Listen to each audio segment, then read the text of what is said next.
Abans que res, començar presentant a Joan, que per si no sabeu és el director de la companyia Escafí Teatre. Donar-te les gràcies per poder estar així i facilitar aquesta entrevista. Anem a parlar un poc sobre la vida de Joan Martorell i ens vas a facilitar unes quantes preguntes per al nostre treball. Moltes gràcies. Bàsicament partia, per dir-ho d'alguna manera, de la meva necessitat de compartir amb el públic, tant adolescent com públic adult, perquè l'obra es programa tant per a matinals, per a alumnat de secundària i batxillerat, com per a gent adulta.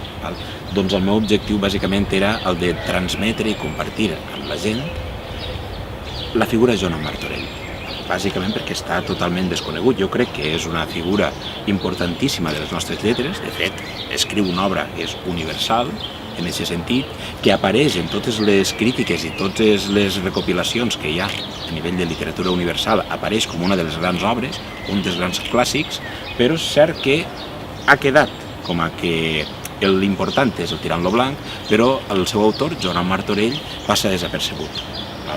Aleshores, en l'obra, sí que és cert el que tu dius, que hi ha un percentatge desigual. Són dos parts. D'una banda, es conta el Tirant lo Blanc, però es conta el Tirant lo Blanc, per dir-ho d'alguna manera, el tirant de tirant. És a dir, el personatge conta la seva novel·la, però la que recorda després d'uns anys d'haver-la escrita. Per això hi ha passatges que no apareixen. És a dir, s'està contant el tirant on apareix només tirant i que emocionalment ell connecta amb això. Bàsicament perquè jo considere, i en això s'ha de ser caute, però jo considere que Joan Martorell escriu el tirant també pensant en ell mateix. Al final, Tirant lo Blanc viu històries que veuen de la tradició d'aquella època, les novel·les que tractaven aquesta temàtica, però d'una altra manera jo crec que és el seu alter ego. Tirant lo Blanc viu la història i viu les vivències que ell haguera volgut viure, que Joan Martorell haguera volgut tindre. En aquest sentit, conta la història que ell recorda del Tirant lo Blanc, però això és el percentatge menor. Després, el que apareix és el motiu, diguem, més important per escriure l'obra, que era la vida de Joan Martorell. Totes aquelles circumstàncies que l'havien fet a ell escriure aquesta obra, escriure aquesta novel·la, com és el Tirant lo Blanc. Per això, en el fons, vaig a ell sobretot, a descriure des d'un punt de vista emocional i molt intens tota aquesta vida que ha viscut i que li ha provocat l'estat emocional en el que ara es troba, però també la vida no viscuda. I això m'interessava moltíssim a mi. Jo no podia escriure una obra de teatre, un monòleg, sobre la vida de Joan Martorell, anant-me'n només als coneixements enciclopèdics. Això que posa en els llibres d'història, o això que posa en la Viquipèdia, per exemple. No puc anar a això. Això són dades, això avorreix, això no interessa. Això puc anar a veure-ho perfectament en els llibres. Ja sacie la meva necessitat de saber i ja està. Jo volia anar al personatge, és a dir, què sent una persona quan arriba a 50 i pocs anys després d'haver viscut una vida que no era concretament la que ell volia viure. En què em basa concretament? En estudis, per exemple, com els del professor Abel Soler. El professor Abel Soler ha fet un escorcoll en tots els contextos i en totes les històries de les persones que estan a prop de Joan Martorell i ha determinat, per exemple, que probablement el personatge Tirant lo Blanc està basat en les vivències d'un amic d'ell, de Jaume de Vilaragut, que era un corsari valencià.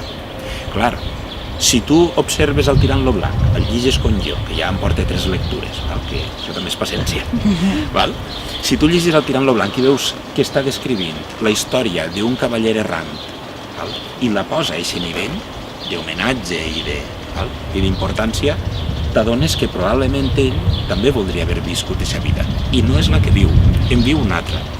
Per tant, jo considero que en el fons la vida no viscuda, quan una persona té 50 o 60 anys, és la que genera, per dir-ho d'alguna manera, el gros de totes les renúncies. Tot el diàleg que pot tindre una persona major, això ho podeu observar en els vostres iaios, els vostres pares, parlen del que han viscut, però també moltes voltes parlen en enyorança del que els haguera agradat viure. La vida no viscuda és molt més literària que la viscuda. I en el fons, Joan Martorell escriu una obra una novel·la que està basada en una il·lusió. una il·lusió a nivell personal, crec jo, és a dir, escric les trajectòries, les peripècies d'un cavaller errant, que m'haguera agradat ser com ell. De fet, Carmesina era la criada del seu col·lega, del seu amic Jaume de Vilaragut, i pum, l'agafa, ella agafa tota la seva vida contextual i la reflectix en l'obra. La ciutat reposada, la qual li té un amor secret i malaltís. Doncs concretament això, ella escriu la vida d'un personatge que per a mi és, diguem, una projecció del que ell li hauria agradat viure, no? De les seues aventures. Però també aprofita tot el que està passant al seu voltant. En aquella època, del segle XV, quan ella es posa a escriure el llibre en l'any 1460, 2 de gener de 1460, pum, es posa a escriure el llibre. I es pega 4 anys demanant diners per a poder menjar i escriure. Què acaba de passar fa 10-15 anys? Doncs, bàsicament, que l'imperi cristià, és a dir, la cristiandat, que per ell és importantíssima, perquè ell és un cavaller cristià, la cristiandat tal com ell la coneix i com l'ha defensada, està desapareixent. Un cas concret, el que passa, per exemple, amb Constantinoble. Ocorre que els turcs envaïxen la ciutat de Constantinoble, el que actualment, i de fet encara continua, de fet és una ciutat musulmana, l'actual Istanbul. Que Constantinoble caiguera en mans dels musulmans seria comparable, i potser algú ara em diu que soc un exagerat, seria comparable en que, per exemple, ara ISIS, o tots els terroristes, els integristes islàmics, prengueren París o prengueren Nova York i la destrossaren, és a dir, la convertiren en la seva ciutat, independentment dels motius que hi haguera darrere, en això no ens clavarem. És a dir, seria com per a ells la van viure d'aquesta manera. Constantinoble en aquella època era la perla d'Orient, era l'imperi cristià d'Orient. Aleshores, en la mesura que cau en mans dels musulmans, comença, diguem, el decliu de tot aquest imperi o de tota aquesta cristiandat tal com ells la coneixien. En la mesura que ell té una obligació moral, ell és un cavaller cristià de defendre això. Ell pertany a un estament que defensa la cristiandat, no només a nivell de territori, sinó sota el designi de Déu. En la mesura que Istanbul, és a dir, Constantinoble, cau, ho viuen com una desfeta que afecta emocionalment a tots els habitants de l'Europa d'aquella època. I què fa? Escriu una obra literària on aprofita, com si fora, i permeteu-me la metàfora, una botifarra, comença a embotir molts dels referents que ell té. I ha llegit a Petrarca, ha llegit al Dante, ha llegit a Guido de la Colone, ha llegit a Ovidi, i tot això, tot el que ell va llegint durant molt de temps, en la seva època d'home d'armes, però també de persona que té accés als llibres, comença a clavar-ho. Són les fonts, són els referents, comença a clavar-ho allí dins. I escriu un llibre on no ha passat encara eixa desfeta social i política. Per això és un llibre nostàlgic. Ell és diguem que dibuixa un escenari, per dir-ho d'alguna manera, on no ha passat encara la desfeta que sí que ha passat en la vida real. I tot això ho junta, ho amalgama, amb aspectes de la seva vida. ¡Orso! Que ningún rufián ni caballero haga torneos ni derrame sangre en la tierra cristiana del Reino de València. Què et sembla? Què vols que faça? Que plore? Un martorell no plora. Doncs, com vos deia, ell utilitza aspectes de la seva vida personal. Per exemple, el personatge de Kyrie Eleison, de Montalbà, que és molt difícil de pronunciar, doncs és un personatge, és un gegant que hi ha en l'obra, que acaba morint. Concretament, per què li diu de Montalbà? Perquè ell, en Gonçalvo Díxer, comanador de Montalbà en la vida real, ha tingut un problema i té petites venjances en l'obra. Té petites venjances. Després hi ha altres aspectes que potser són més interpretables, com el fet, per exemple, d'haver abusat del seu personatge. Al principi de l'obra, quan mor el cavaller de Montalt, si recordeu en la representació, jo deia, així moren els homes de virtut. Se suposa que... Clar, no? Li claves la daga en l'ull, pegues un cop i li travesses el cap fins a l'altra part. Una manera de morir, que per a un cavaller no demanar clemència i deixar-se matar si ha perdut és una manera digna de morir en batalla, en un torneig. D'acord. Així moren els homes de virtut, és el que diu Joan Martorell. Concretament, al seu cavaller no el mata així. I hi ha estudis que parlen de com abusa, com juga amb el futur i amb el dia a dia del seu personatge. Cada vegada que està a punt d'accedir a la seva amada, pum, es trenquen a capa. Li fa la vida impossible al seu personatge i després no el mata de la manera digna que hauria de morir un cavaller, sinó que el mata d'un mal de costat. Que està clar que això és coherent? Sí, perquè està creant un personatge, tirant lo blanc, que diguem que marca el principi d'un altre tipus de fer novel·la, de fer literatura, en la mesura que és un heroi que li passen coses mundanes. Mort de mort natural, d'acord? Però, un moment, amic, és que l'estàs matant d'una manera que havies dit que no és com moren els homes de veritat, val?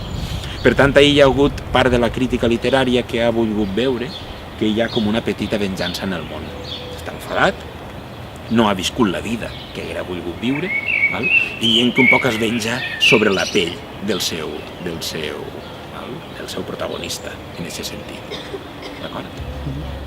Per tant, hi ha molts elements de la seva vida personal i del context sociopolític que està ocorrent en la Corona d'Aragó, però també en Europa, i en l'Europa, sobretot mediterrània, que ell aprofita i l'esclava allà dins. Com deien abans, i com deia també un professor meu de la universitat, com una botifarra, va embotint allí l'aspecte. En la cama curada de mitges, decidís anar a lluitar. I la princesa Carmesina: te'n vas? Me'n vaig. Tardaràs? Tardaré. Tornaràs? Ai, no ho sé.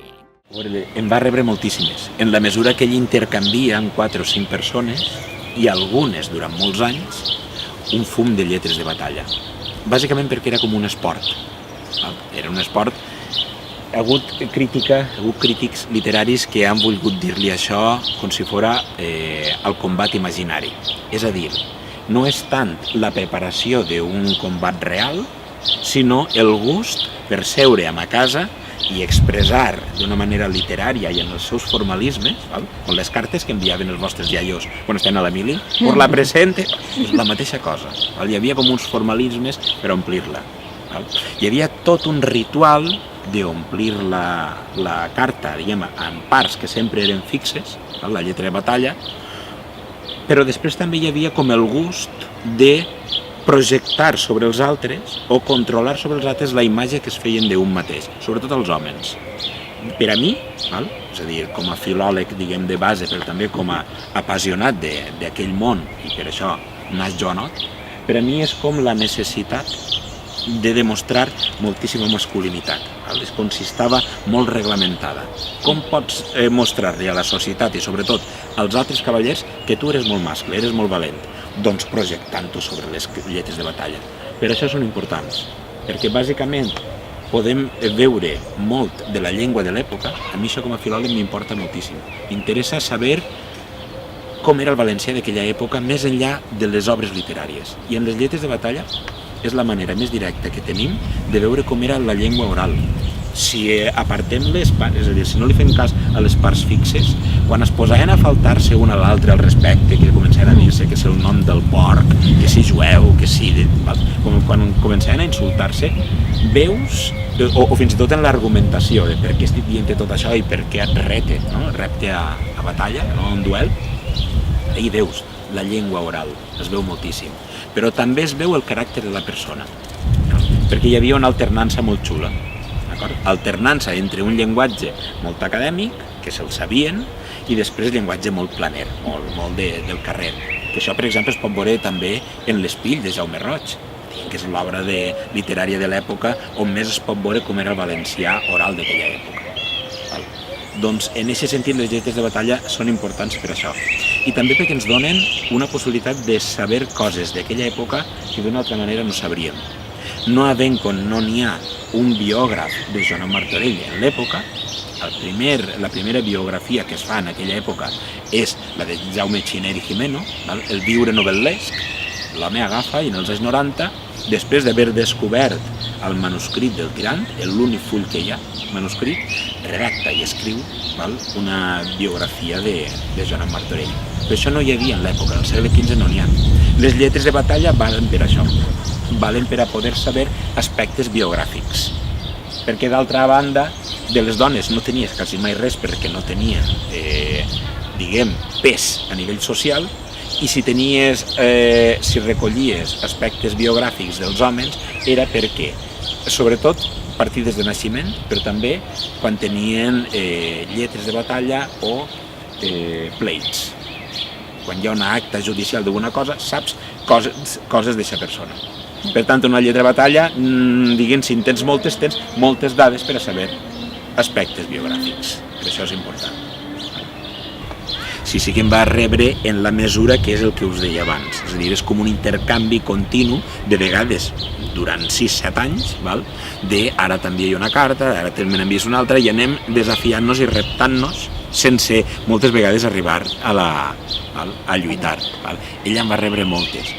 Concretament n'hi ha una que a mi, quan me les va llegir totes, que estan totes editades, em va fer moltíssima gràcia, que és en la que Gonçalvo Dícher, comanador de Montalbà, li diu que, en poques paraules, traduït al llenguatge actual, li diu que no vol barallar-se amb ell. Li diu no sé quin insult, no el recorde, diu no vull barallar-me amb tu, val? Primera perquè sóc cavaller de l'Orde de Santiago, i un cavaller de l'Orde de Santiago no lluita, val? No pot usar les armes. Però després perquè jo amb persones com tu no lluite. I les paraules que usa venien a dir que ell era descendent de Jaume I, el rei fundacional de la Corona d'Aragó, i que no anava a embrutar-se les mans lluitant en un cavaller mediocre com Joan Martorell. Clar, l'altre es va encendre. I anaven desafiant-se i provocant-se des d'aquest punt de vista. Són graciosíssimes de llegir. Home, graciosíssimes. Des del punt de vista actual dius, calla, aparta-la de mi, no? Però sí que és cert que si aprofundixes i tens paciència trobes allà molts elements molt xulos. I amolla un crit que el plaer de ma vida s'afanya a ofegar tapant-li la boca. Tenen una relació prou estreta. A nivell literari, els dos, al cap i a la fi, no hi ha proves que compartiren, diguem, tertúlies literàries. Ara, què passa? En el convent del monestir de la Santíssima Trinitat, d'on era abadessa Sor Isabel de Villena, allò era nucli, moltes vegades, de tertúlies literàries. I és molt probable que tant Corella com Miquel Pérez, com Gasull, Ausiàs March, Joan Martorell, tots participaren de les tertúlies no només literàries que es feien en aquest convent de clausura, on Sor Isabel de Villena, autora, primera escriptora valenciana i autora de la Vita Christi, doncs allí s'organitzaven moltes tertúlies, molts encontres. En aquestes trobades, que ja et dic, no només eren literàries, vull pensar que sí que van compartir temps, els dos. Jo crec, no conec més rellevància, més trobades que pogueren anar més enllà que això. Ara els dos, al cap i a la fi, veuen d'una tradició literària, que és la dels trobadors, i els dos també coneixen tot el que s'està publicant o escrivint en l'Europa mediterrània d'aquella època. A nivell del Dante, el Petrarca, autors dels segles anteriors, són coneixedors els dos, participen de les mateixes fonts literàries. A nivell personal sí que em va entendre molt, perquè, clar, Ausiàs March es va casar, o almenys al principi va pretendre, que es deia, recordem la meva iaia, tinc un pretendiente, doncs en aquella època el pretenia, Ausiàs March pretenia a la germana de Joan Martorell, a Isabel Martorell. Què passa amb Isabel? Que des de ben xicoteta havia sigut una persona feble, havia tingut moltes malalties, una persona amb una salut molt delicada. Ahir s'originen, per dir-ho d'alguna manera, els primers desencontres entre la família March i la família Martorell. Bàsicament perquè Ausiàs March no es refia, sobretot, del primogènit de Galceran Martorell i de Joan Martorell. No es refia que li paguen la dot, és a dir, els diners que hi havia en terres o en cases que havia de portar la família Martorell per al casament. No es refia. És a dir, demana els diners damunt la taula o no es casa. Què passa? Això s'ho prenen la família Martorell com una desconfiança, és com un insult. És a dir, no estàs fiant-te de la honorabilitat de la família Martorell i l'altre, doncs no, mira, o et dones els diners o aquí no hi ha boda. Clar, és una mesura de pressió, bàsicament perquè si jo no vull casar-me amb la teva filla, tu tens un problema, perquè les filles necessites casar-les. Les dones en l'època medieval naixen o per a ser monges o per a casar-se i prontet tindre fills. Val? Si no, comencen a tenir, sobretot en els segles anteriors, però també en aquesta època, la possibilitat o el perill de ser repudiades. Et tornen ton pare o ja els teus germans perquè no aprofites per a tenir fills. I en aquesta època, tenir una filla que no pots casar és un problema. Val? Que vinga algú i que accedisca a casar-se en una germana teua t'allibera d'un problema. Val? Tenir fills era un problema general, però tenir filles, val, era un problema més gros. Per tant, comença com a mesura de pressió a dir-los no em cases si no em doneu els diners. Com que no en tenen, en aquest moment ja no disposen de recursos metàl·lics, bàsicament perquè els dos germans, Joanot Martorell i Galceran, Joanot com a primogènit o com a hereu universal forçat, el primogènit era Galceran, però son pare, morint, havia canviat en l'últim moment el testament. Vull pensar que és per al caràcter que tenia Galceran, que era una persona molt problemàtica, encara més que Joanot. Per tant, a Joanot el fan hereu universal i ha de fer-se càrrec de tots els germans. Però què passa? Que entre els dos germans, Joanot i Galceran, donen molts problemes. A tota hora estan desafiant-se en persones, a tota hora estan donant-li molts problemes a la reina Maria. Val? Reina Maria, la reina de Maria de la Corona d'Aragó, però Maria de Castella.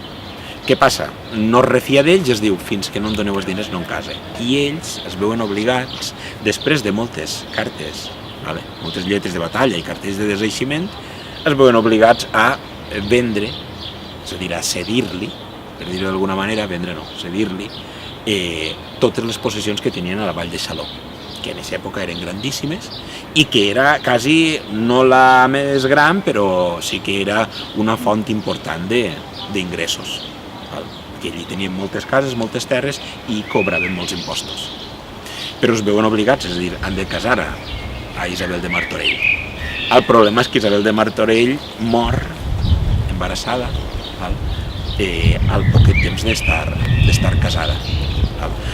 Intenten reprendre, tornar a tindre les cases i les terres amb l'argument de ei, que s'ha mort, i aquell diu ja, però ja me les havíeu cedides. D'acord? I entren ahí en triangles familiars fantàstics d'estudiar, i que al final configuren tot el que és la personalitat bregosa, enfadada i problemàtica de Joanot Martorell quan arriba al final dels seus dies. Oh, la pell plena de borrons.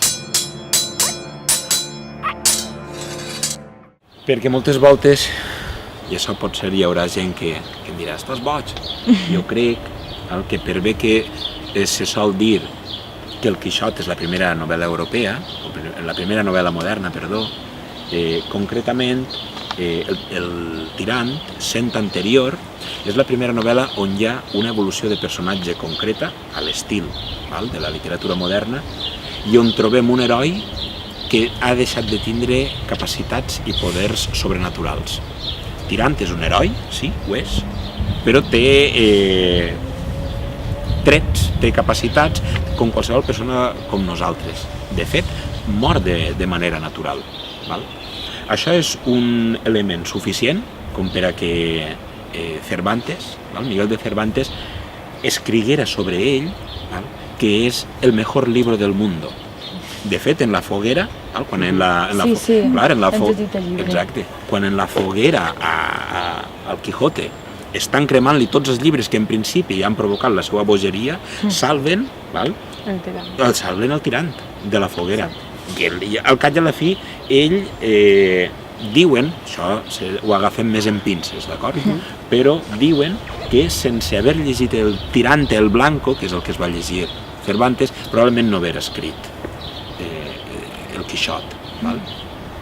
Bàsicament perquè està agafant de tota la literatura que ell coneix, Cervantes, està triant els models que a ell li agraden, que és el d'herois amb capacitats ja, persones que s'enamoren, que moren de capacitat de causes naturals.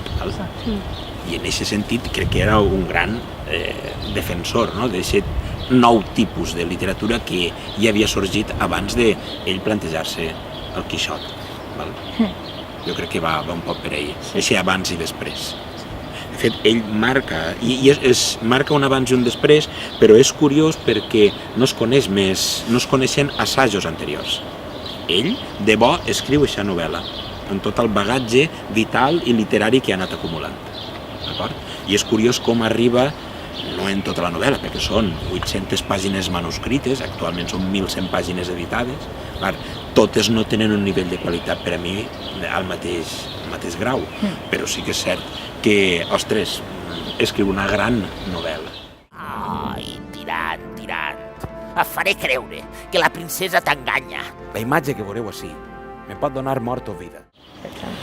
A l'inrevés no m'interessava. És a dir, és una obra on primer coneixem el tirant de tirant, d'acord? I després coneixem la vida de Joan Martorell. Al final, bàsicament, les obres de teatre han de tindre, o, si vols aconseguir una tensió concreta, han d'anar en crescendo. La tensió del públic és major si, quan escrius, estàs donant cada vegada més intensitat i també més ganes de saber què passarà en el pròxim minut, o si estàs llegint en la pròxima pàgina. Per a mi era més interessant passar del text conegut, és a dir, el Tirant lo Blanc, es coneix més o menys de què va l'obra, però no es coneix tant Joan Martorell. Per tant, el que no coneixes tant, ho has de posar després. Però també perquè si queda al final, diguem que en el fons és amb el que es queda el lector quan llitja el llibre, publicat per Bromera, o l'obra, quan jo la represento en escena. Quedes un poc amb allò. De fet, l'obra es diu Joanot. És un poquetet el leitmotiv, no? És l'objectiu. I l'objectiu era també això, és a dir, contraposar-los els dos. De fet, en l'obra no hi ha, de vegades, no hi ha quasi diferència entre les dues parts. Es veuen, però no estan supermarcades. Bàsicament perquè hi ha com una fusió entre això que jo he escrit, que naix de mi, i això que sóc jo, que vos ho conte. I per això, en el fons, era l'objectiu de crear una obra on, a pesar que hi ha dues parts, fora més clara i més reconeixible la part de Joanot. Perquè bàsicament jo tenia aquest objectiu de divulgar-lo. No és teatre divulgatiu, no és animació a la lectura, però sí que és cert que té aquests resultats. Acabes divulgant la personalitat i la figura de Joan Martorell. I com m'interessava a mi, més enllà de la Viquipèdia, més enllà del coneixement enciclopèdic, sinó posar-me en la pell d'ell. Ell no ha viscut la vida que volia viure, per tant, em posa en la pell d'una persona de fa 5-6 segles i intenta imaginar què sentiria després de no haver viscut la vida que havia volgut i després d'haver tingut una davallada econòmica tan bèstia. La família Martorell passa de tindre-ho absolutament tot a no tindre res. I en aquest sentit necessitava que això es vegera. Per això diguem que acabem amb Joan Martorell. Per a mi és la part més important. Però volia també escriure una obra on no passara de llarg ni passarà desapercebuda l'obra que ell havia escrit. Per això la conta en primera persona. Conta el seu llibre, amb l'entusiasme d'aquell que ha escrit una cosa durant 4 anys, que és grossíssima, que per ell és important i l'explica en entusiasme, perquè ell considera que és el millor llibre del món. Blanques, redones, 2 pomes de paradís que li entren atirant pels ulls com un foc de flama viva. De fet, en la sinopsi ho posa. La sinopsi de l'obra és la nit més important de Joan Martorell, o la que jo he volgut imaginar que va ser la més important. Això no, segurament, en el meu cap, si jo em poso la mà al cor, jo no puc pensar que això sigui una cosa agradable de fer. Tu passes tota la vida tenint una vida de moltíssima intensitat, tot no ha sigut dolent, s'ha visitat totes les corts europees més importants. Ha estat a Portugal, ha estat a Sicília, ha estat a Nàpols i a Anglaterra, on ell ha descobert la cavalleria en el seu esplendor, està enamorat d'Anglaterra, però ha fet coses que ell sí que volia fer i ha tingut un poquetet la vida que havia volgut tindre, però després es veu obligat a fer-se càrrec de tota la seva família. En aquest sentit, viu una vida que no és la que ell havia volgut tenir. Fer l'obra en eixa nit, per a mi era dotar d'importància, és a dir, era crear intensitat. Si la posa en qualsevol altre dia, és a dir, quan està morint-se, que el tempo haguera sigut més lent, o quan un dia que passa penalitats com qualsevol altre, no té importància. Al final el teatre conta o posa en escena històries importants, i per a que una obra de teatre funcione ha de tindre dues coses. Un arc de personatge, és a dir, a la persona ha de començar, ha de fer un petit viatge quan comença l'obra, i ha d'acabar-lo quan acaba l'obra, ha d'acabar un viatge intern i personal, però ha d'haver un conflicte. I ahir el donava un poc els seus remordiments. Demà s'ha de desfer del llibre. Demà el llibre, on ha estat 4 anys plasmant tota la seva vida, per al qual ha hagut de demanar diners per a poder menjar i escriure, demà s'ha de desfer d'ell. I això ha de ser, jo em poso en la pell d'aquest home, i això hauria de ser, però fotut. I en aquest sentit, era més intens situar-lo en l'última nit que ell té el llibre en les seues mans. Bàsicament perquè demà anirà a empenyorar-lo a un prestamista barceloní, Martí Joan de Galba, que li agraden els llibres, no els col·lecciona però en té molts, i que durant un any el tindrà en el seu poder. I que, barat a tenir-lo, li deixa 100 reals. Si d'aquí un any no pot tornar-li els 100 reals, Martí Joan de Galba es queden els diners. Perdó, es queden el llibre. Aleshores, no els pot tornar, si és que no té diners, no té fonts d'ingressos. Viu en la casa de València, que és l'única que li queda, no té res més. Per tant, no té manera de poder menjar. No és els primers diners que li dona Martí Joan de Galba. Ja ha estat uns quants anys donant-li. De fet, està vivint, un cavaller que ho havia tingut tot, està vivint de la caritat des de fa un temps. Si això ho poses en una obra, i damunt demà m'he de desfer del manuscrit, la intensitat la tens assegurada. Diguem que la vida dels desgraciats genera més interès que la de les persones que es va tot bé. El pobre desgraciat, només heu de mirar a Woody Allen, els pobres desgraciats generen més interès. Té més xitxa, no?, aquesta història. Sí. Agafa el marquet i en girar-lo. No veu res pintat, sinó la seva cara. Li ha donat un espill. Fàcil no va ser. Bàsicament perquè primer, en la part que conta, que el personatge Joan Martorell conta Tirant-lo blanc, està reduint a 20 minuts, està sintetitzant una obra que té 1.100 pàgines editades actualment, si aneu a comprar-lo, estàs contant-lo en res, en 20, màxim 25 minuts. El procés va ser, diguem, dur fins que vaig trobar la fórmula, perquè jo que sempre a mi em costa resumir, i esteu notant-ho,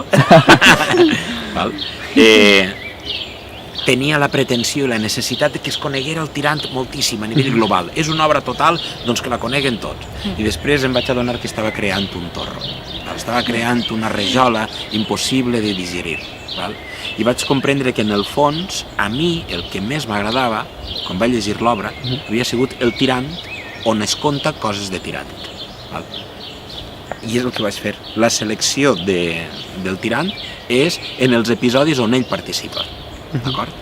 I per a l'altra part, la de Joan Martorell sí que és cert que en la primera versió de l'obra ho vaig contar quasi absolutament tot. És a dir, des de que naix, quasi com aquell que diu, fins que està a punt de morir, o almenys fins que es desfà del llibre. Però això va originar una obra de 40 fulls de Word i que de lectura tenia 2 hores de lectura.